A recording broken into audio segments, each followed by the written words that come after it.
Phil Harris and Josh Phegan come together in an incredible fortnightly podcast, Dream Big, Move Fast. A progressive, contemporary conversation on what it takes to be a dynamic thinker, leader, and role model. Backed with over 2 decades of friendship, trials and tribulations that teach from real-world experience and what it takes to dream big, move fast. Set your goals high and don't stop until you get there. Bo Jackson. Phil, what are your thoughts about this one? Yeah, get going, get after it. It's I like it, Josh. Very simple, straight to the point. What do you love about high goals? Like setting something ambitious is awesome because it strives to get you to actually improve your knowledge and your skills and your experiences. And when I see someone doing something like so much bigger than what I could ever have imagined, I don't get jealous or insecure or upset. I look at that and go, how? How did that happen? Break it down. Show me what it is. Let me replicate the systems. And I think that's probably a really important skill set, right? Yeah, and big goals are going to challenge you. Whether there's no guarantee you're going to hit the goal. Whether you do or whether you don't, but you're definitely going to become a better person and learn new skills in the process. So yeah, I like it. Today's topic is probably something a lot of people don't talk about. Is about setbacks and almighty comebacks. Let's talk a little bit about it. What sort of setbacks have you faced? And how did you then get back into an almighty comeback? Well, there's so many different levels on this. Yeah. I could see your life flashing before your eyes. We'll stick with Harris Real Estate. But I mean, we have been, I can honestly say, I have been kicked in the face that many times. Yes. In running this business. It's phenomenal how many times that I've been smashed in the face. But and everybody, it's interesting. We teach everything about your kids these days when you're reading books or learning. So, we've got to build resilience, and we all want resilience until it's time to actually go through a resilient period. Yeah, sure. And I kind of love this, though, that, literally, man, I like the setbacks can be really small, but geez, they hurt at the time. And I'll tell you this great story. So I was selling a house for this guy, and he was like a ex-home display guy. So he was kind of like a little bit nousy on residential sales, but he was also a bit painful. So Phil, I go out there and I do this open for inspection, and mate, this guy rings me up after the open. He goes, you're a terrible agent. I can't believe that you would do this. How could you leave the front door of our house wide open after the open house? And man, that affected me because for years after, I've triple checked every door after I close it. Traumatized. Right? And so I'm in this position. Anyway, long story short, and a little bit later on, I had this lady who wanted to buy the house, and mate, I was new at sales, and she wanted to make an offer, but and I went to him and I said, hey, look, this lady wants to make an offer on the property, and unfortunately, she's not going to be able to make it today because she's going in for a hip operation. When she comes out of the hip operation in 6 weeks' time, then she'll make the offer, but we're country people, and so we kind of understood that. And he turned to me and he said, you have no idea what you're doing. He goes, you're an absolute amateur, you're a disgrace, you'll never ever make it in real estate. Oh, geez, that hurt. Anyway, long story short, I sold the house about 2 weeks later. I got great money for it. Everything was great.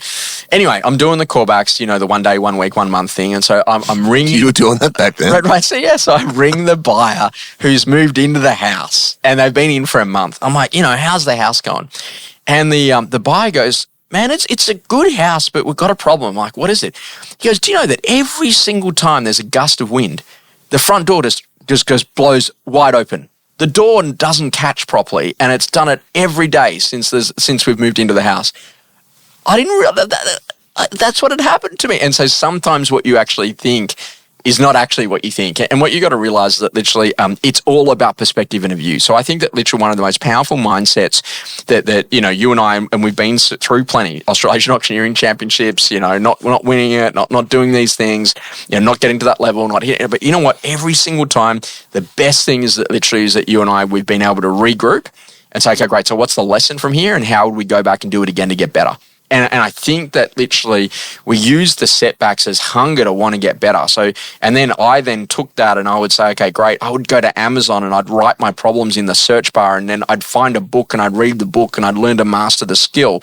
And I still do that absolutely today. So I think that literally a setback is a great lesson. So what can I learn from this? And here's the key thing. My life is going to be short.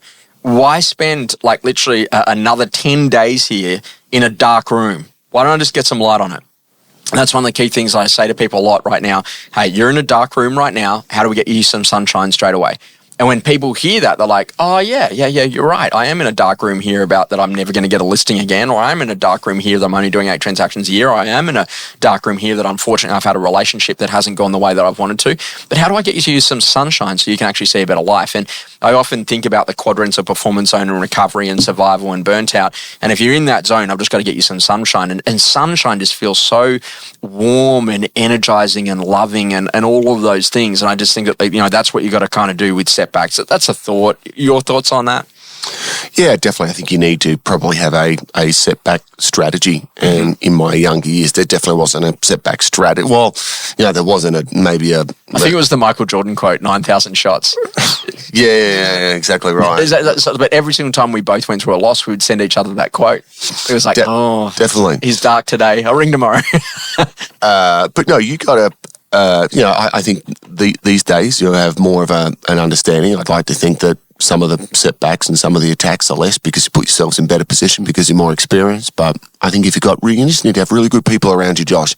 You need to have a voice of reason when you're thinking unreasonable. So when you are in that dark room and you're not seeing any way out, there are other people who can help you guide you through that. Phil, I love the power of critical thinking models. So there's a great book, Les McKeown wrote it, called Predictable Success. And he goes, okay, great, 7 different stages of business. It's like early struggle, trying to work out how to do it, fun, you're actually enjoying it. Number 3, in whitewater, all of a sudden, oh my God, I got all this stuff that's coming at me. Number 4, you hit predictable success. Like you do this, you get that, it's very good. After that, then all of a sudden you get into treadmill, just keep on going through the actions. Beyond treadmill, you then go into what we got to call big rut. And then the final one at number 7 is then what I call my favorite stage in business, death rattle. Now, if you think about that, like, Sanity Music Stores, HMV, Blockbuster, Video Easy, clearly in death rattle. If you think about predictable success in the Australian market, probably Dan Murphy's, probably, for example, also to, Bunnings, really good businesses. But yeah, Bunnings goes to the UK and fails in under 18 months because they try and sell barbecues. Just doesn't work, man. Like, that's going to be like your major revenue item. And so, like, literally, it doesn't even matter. Like, you can be like Masters Hardware Stores, they went from early struggle to death rattle in under 18 months. And so the challenge is that literally what I love about that is that when someone gives you a model, you can then identify about which stage you're at, and then they can then tell you what you've actually got to do to get to the next stage. So they would say that if you're in whitewater and all of a sudden all this stuff is coming at you and you don't know how to handle it, then all you've got to do is got to build in systems. So forms, checklists, visuals, dialogues that will actually help you to get there. If you're in death rattle, then all of a sudden what we've got to do is we've got to find about where the opportunity would be and what could we do to get you back up into whitewater. So people really identify with models. And in our very early work, we would say, hey, you're a level 1, a level 2, or a level 3 agent. And I used to have people walk up to me and they go, oh, hi, I'm a level 1 agent. My biggest issue is XYZ. I'm like, oh, hi, my name's Josh. Lovely to meet you. And this is that thing is that literally people love to put themselves in a box and then learn how to get out of it. So, Phil, what are your thoughts about that? About, actually just realizing, okay, great, this is where you're at in this model, and then this is what you then do to get to that next point, so that ultimately what is unclear becomes crystal clear. So now you've got something to chase or something to put in place. I love it on the proviso that you've got the self-awareness. And I think for some people, the challenge is that maybe they lack the self-awareness. So it's like, if you actually know that, okay, here's my current point of reference of where I'm at. And like a great strategy I learned kind of many years ago was kind of much like that, which is simply looking at things and saying, what's my current reality?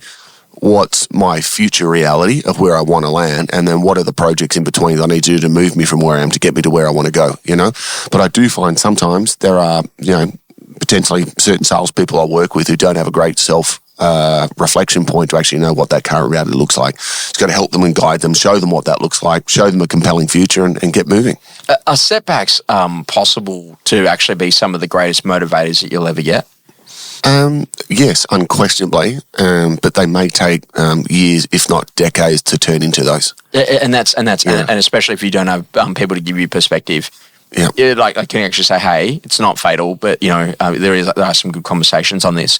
One of my very early mentors, a lady by the name of Chris Jones, and I still work with her today.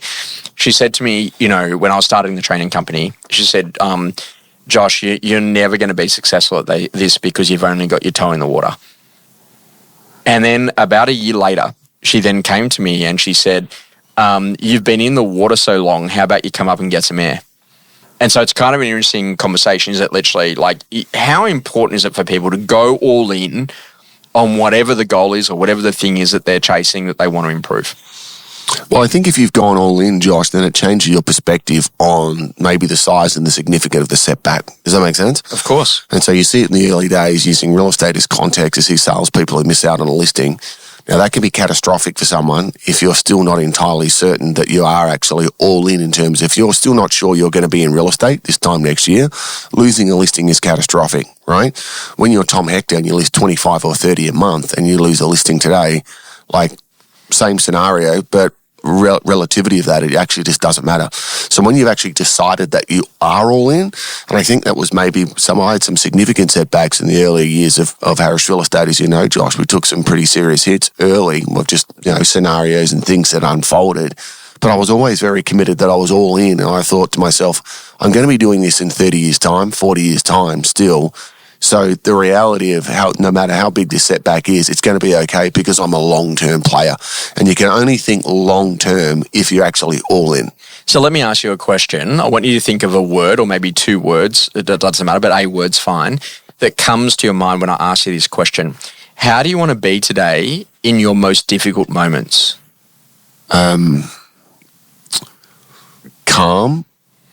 and measured. Do you know my answer to that? Creative. Yeah. So same thing, right? But just thinking that literally, and I've done a lot of work on this to say, okay, great. In my most difficult moments, I actually want to be creative because I'm in this difficult moment, but how could I get out of it? I want to be a problem solver as opposed to, poor me, my life is not great. And so if you really think about that, that's an important conversation. Setbacks really matter, but I love that conversation about getting ready for an almighty comeback. And do you ever remember there's the Art Williams speech that's on YouTube? It's ringing a bell. Man, it goes for 20 minutes. You got to I thought you were going to say a setback is a comeback by Willie Jolly. Do you remember Willie Jolly? Yeah, I remember Willie Jolly. No, but he used to go, you got to do it, and you got to do it, and you got to do it again. That's right. And once you've done it, then you do it again. Yeah. You want to get a new car, you just do it. You want to get a new wife, you just do it. You want to get a new house, you just do it. You want to get another $100,000 in the bank, you just do it and do it and do it again. Maybe don't get the new wife, but do it and do it and do it again.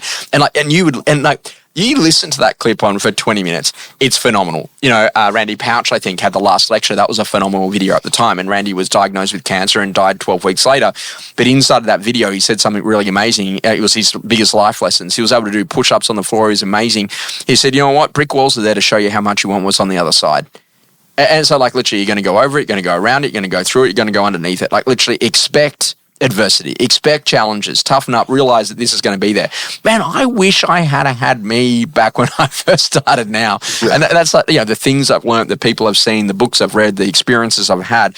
But I think that the big lesson is here is that when a setback shows up in your life, use that as incredible fuel for an almighty comeback, and learn from the experience and get people that have got perspective who can actually go and show you those things. Perspective is a great word, Josh. That's what you need, and that won't necessarily come from yourself. Absolutely. You need wise our perspective around you. Which is that whole conversation about the power of a mastermind, the power of having great people around you, of mentors.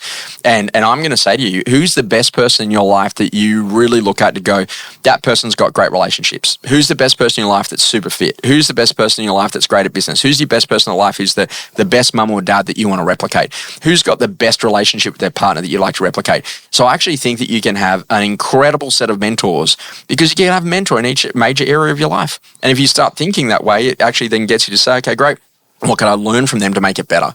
Today's principle, fail forward faster. What are your thoughts on this? Yeah, I agree, as long as we're failing, we're not making mistakes. A mistake is when you fail, you do when you've actually made that mistake before and you do it again. We don't want to be doing that. But if we're failing and learning and moving forward, then I'm all in. That's the old school quote. A mistake made once is a mistake. A mistake made twice, that's a decision. Yeah. And so literally, I just want you to know it's okay to stuff up the first time. Don't misinterpret it. Let's get excited about making mistakes. But no, it's very true. But I'm going to say, embrace adversity, embrace challenging circumstances, because the person that you will become when you get through it is going to be amazing. There's an old school saying that it never feels good in the middle, but it's always good in the end. And you just got to be prepared to go and level up and play a different game.